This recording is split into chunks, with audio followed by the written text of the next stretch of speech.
We found out Blake had Down syndrome the morning after I had Blake. I have had a lot of support from NBACL through meetings. There's certain information sessions that I've gone to through the weekends. There were retreats for parents that you could go and express your feelings and learn how to do it the right way, how to make yourself understandable without coming across as the tyrant or the dragon and having the people offended, being able to have a two-way conversation where boundaries were respected. NBACL's made it so that the school system, myself, the therapist, everybody works together as a team, but without NBACL support in that, there would have been a lot of separation that happened as has happened in the past. Blake, as my student, is a breath of fresh air. He brings me so much joy. He is such a polite student.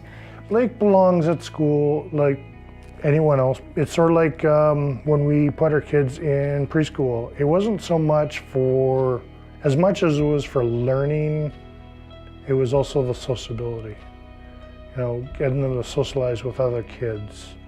So that Blake might be different, but he's no different than anyone else in the classroom that might struggle or have a need or a difference in their personality than someone else. Inclusion means Blake being accepted for who he is and to be included in not just in the classroom. He's included in the whole school system. He's included outside on the playground. He's included all through the community. We're all different, and that's awesome. So how can we, as a class, celebrate everyone? As a father, NBACL means that I have the tools and the resources to make life easier for my kids. Knowing that there's an association like Community Living out there with resources and support to further support my job is an invaluable resource. Having NBACL being part of our lives has made it so that Blake can walk confidently in a school system. He's achieving things that I didn't think was possible.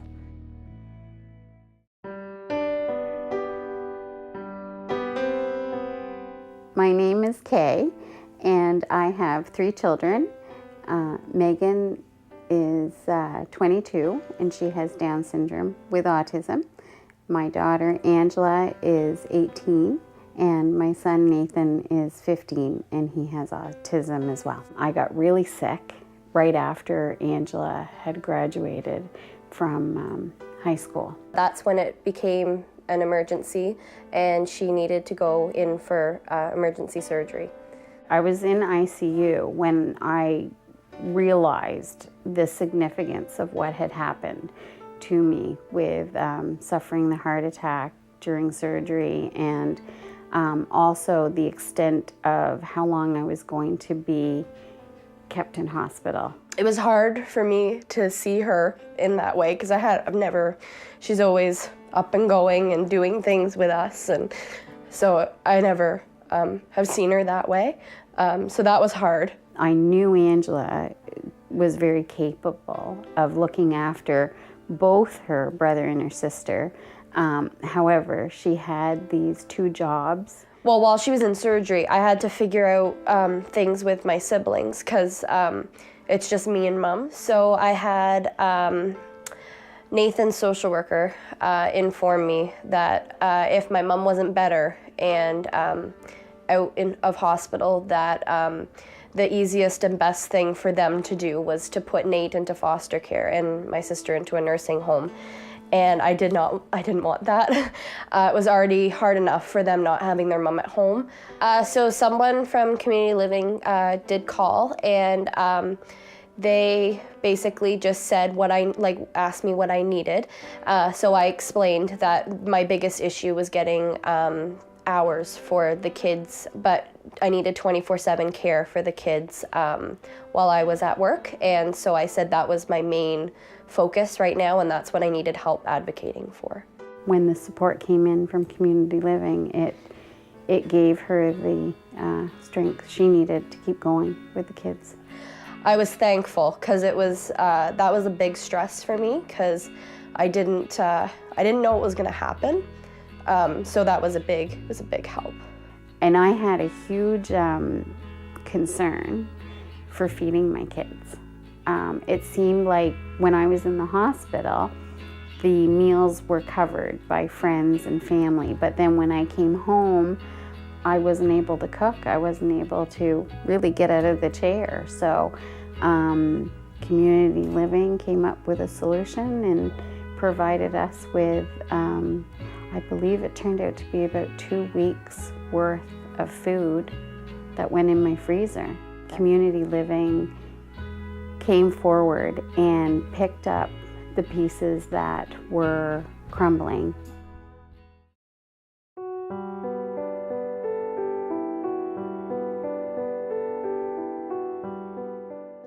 So we moved to Fredericton in August of 2007. Colton was in grade 10. And he did his whole school year through grade 10, and he proceeded on to 2011. When he got down grade 11,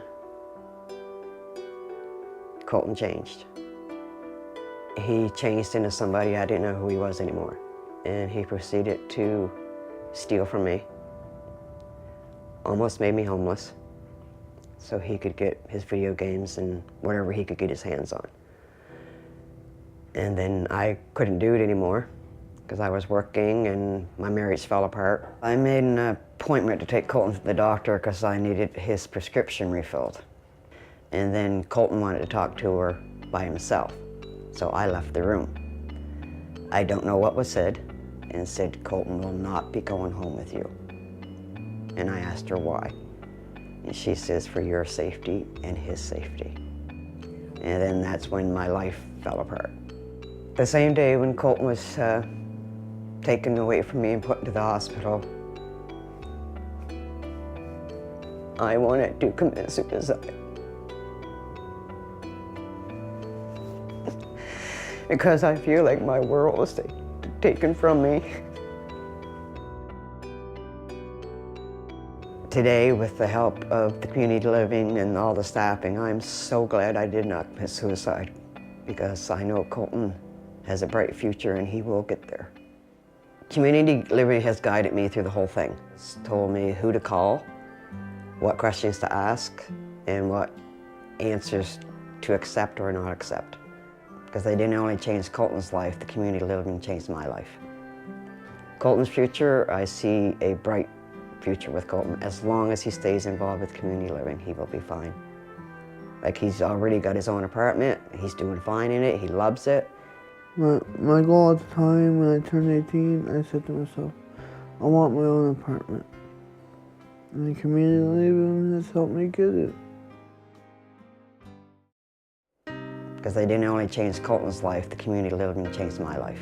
As a father, NBACL means that I have the tools and the resources to make life easier for my kids. Community living came forward and picked up the pieces that were crumbling